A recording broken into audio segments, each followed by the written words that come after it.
मेरी आवाज नहीं पहुंच रही, उसकी नहीं, मेरी आवाज नहीं पहुंच रही है उसके तरफ, इसलिए उससे नाराज नहीं हो सकते आप, आपको अपने पे ही करना पड़ेगा। हाँ, तो अब ये तो समझ में आता है कि आपने कर लिया।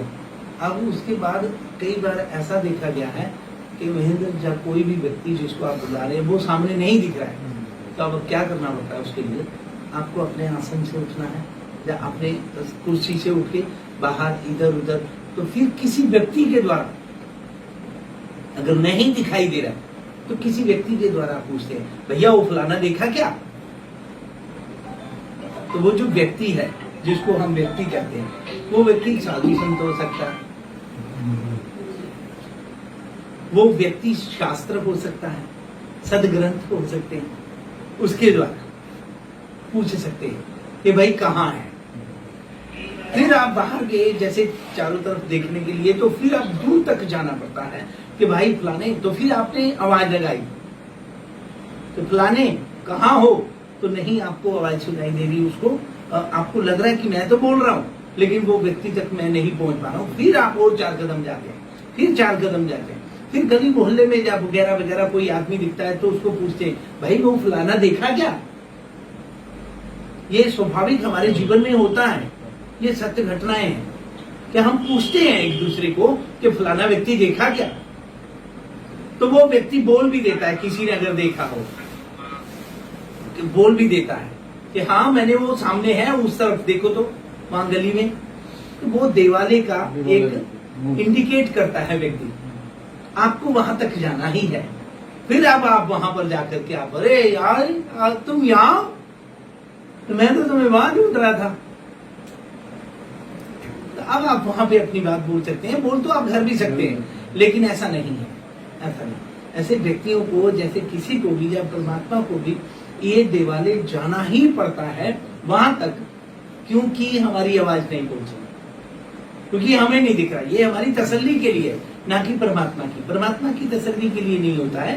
परमात्मा हमेशा सत्य चित्त आनंद स्वरूप बोले जाते हैं, वो हमेशा आनंद में ही विश्राम करते हैं, हमेशा विराजते हैं। हमें चाहिए वो आनंद का दर्शन, तो हमें जाना ही पड़ेगा। कई लोगों का ऐसा मानना होता है ना कि भाई क्या देवालय में ही भगवान है या मठ में? हाँ, हमारी आवाज नहीं पहुंच पाती, इसलिए हमें जाना पड़ता है। हम देखते हैं कि जिस प्यारे व्यक्ति को हम जानते हैं, मानते हैं, प्यार करते हैं, सामने घर के अंदर सामने नहीं दिख रहा है अगर, तो इसीलिए उसे ढूंढना पड़ता है, जाना तो पड़ता है, 4 कदम जाना ही पड़ेगा। बाद में फिर किसी से पूछ सकते हैं कि भाई वो देखा क्या? तो ऐसे ही सदग्रंथ हैं, सदग्रंथों को पूछ सकते हैं, संत महात्माओं के शरणागति जाकर के आप सत्संग कर सकते हैं, उसके द्वारा वो माध्यम है, वो पूछ सकते हैं। तो ऐसे करके कहीं ना कहीं जाकर के आप इंसान जो है वो अपने लक्ष्य तक पहुंचता है। ये जरूरी है, लेकिन ये उसी के लिए जरूरी है जिसको नहीं दिखता, जब प्रवेश कर रहा है उसे अभी अंदर से महसूस नहीं हो रहा, तो इसीलिए देवालय, इसीलिए मठ मंदिर में जाना जरूरी है और वहां जाकर के अपनी श्रद्धा का, अपना विश्वास, भगवान के प्रति जो प्रेम है उसको आप समर्पित कर सकते हैं। बस सारा कुछ दारोमदार जो है अपने पे है कि हम उसे किस तरह से कितना चाहते हैं, कितना मानते हैं, कितना प्यार करते हैं, उस हिसाब से आपका जो है उसके साथ एक रिश्ता बनता है। ये हमारे पे है कि भक्त और भगवान का जो रिश्ता है ये एक अनूठा रिश्ता है। इसका वर्णन तो शास्त्रों में बहुत है, लेकिन ये अटूट संबंध है, अटूट संबंध है कि भगवान को कभी भी किसी भी स्थान पे आप पुकार सकते हैं, लेकिन जब कभी भी लगे कि भाई जिस व्यक्ति को हम ढूंढ रहे हैं वो सामने नहीं दिख रहा, इसीलिए आपको 4 कदम उठ के जाना ही पड़ेगा, जाना ही पड़ेगा। सुनाना किसको है? तो सारा खेल तो सृष्टि का, इंसान का, ये इस प्रकार का जो यहाँ पर आविष्कार किया गया है सृष्टि में, वो इसीलिए किया गया है कि परमात्मा ही स्वयं स्वरूप अपने बहुत सारे रूप में यहाँ पे विराजमान है। भगवान का रूप जो है स्वयं, ये जितने भी सृष्टि में जीव हैं जितने भी कण कण है, जितने भी घास पात, जो कुछ भी है, पेड़ पौधे, वो सब परमात्मा का ही रूप है, अलग कुछ भी नहीं है। बस सिर्फ इंसान के साथ इस प्रकार का कि परमात्मा कहते हैं कि मैं अकेला हूं, मैं बहुत रूप में देखना चाहता हूं अपने आप। यहां पे इस चीज का अनुभव करना चाहिए, विचार करना चाहिए कि परमात्मा खुद कह रहे हैं कि मैं अकेला हूं, मैं अपने आप को बहुत रूप में देखना चाहिए। एको हम बहुत से हैं। मैं अपने आप को बहुत रूप में, विशाल रूप में देखना चाहिए। तो वो इस सृष्टि का निर्माण हुआ और सब कुछ बनाया गया, और वो परमात्मा का स्वरूप जो है दिखाई देता है। ये हम सब जो है उसी परमात्मा के बनाए हुए स्वरूप है, और परमात्मा इन्हें देख रहा है।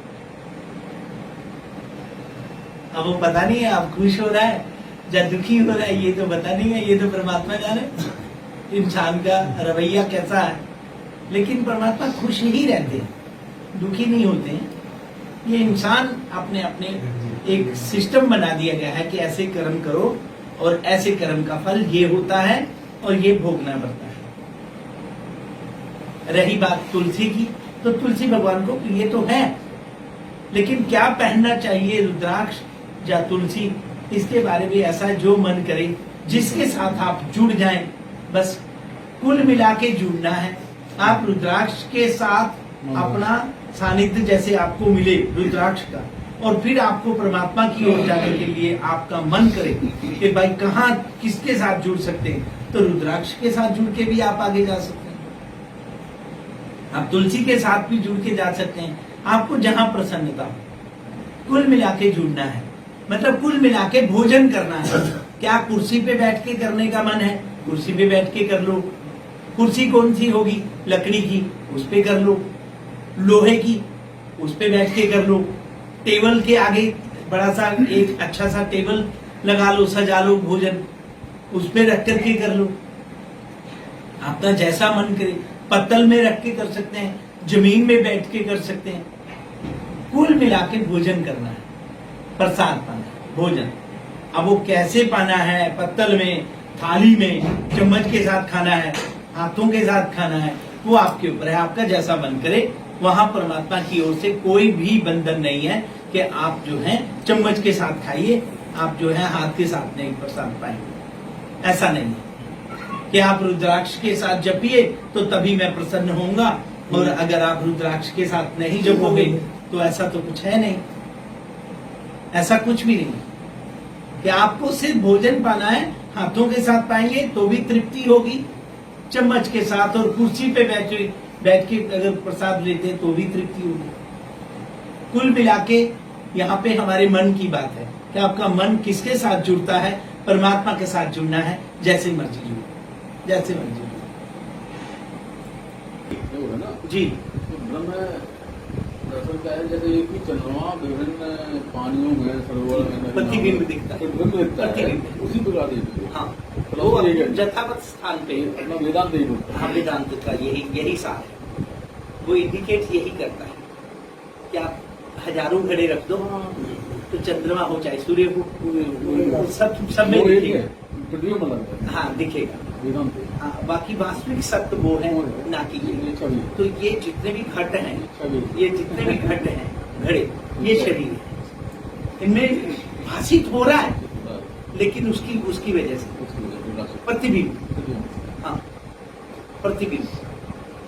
ये जो सूर्य भगवान है या चंद्रमा है, वहां से हर घड़े घड़े के अंदर जो दिखाई दे रहा है उसका छाया, जो हर प्रत्येक शरीर के अंदर जो भाषित होता है, वो उसकी वजह से लगता तो है, लेकिन घड़े को तोड़ दिया जाए तो है ही नहीं, है ही नहीं। ऐसे ही दिखता है, लेकिन वो वही है जहाँ था, जहाँ था वही है। हाँ, वो नित्य है, वो नित्य है, बस यही, हाँ, यही।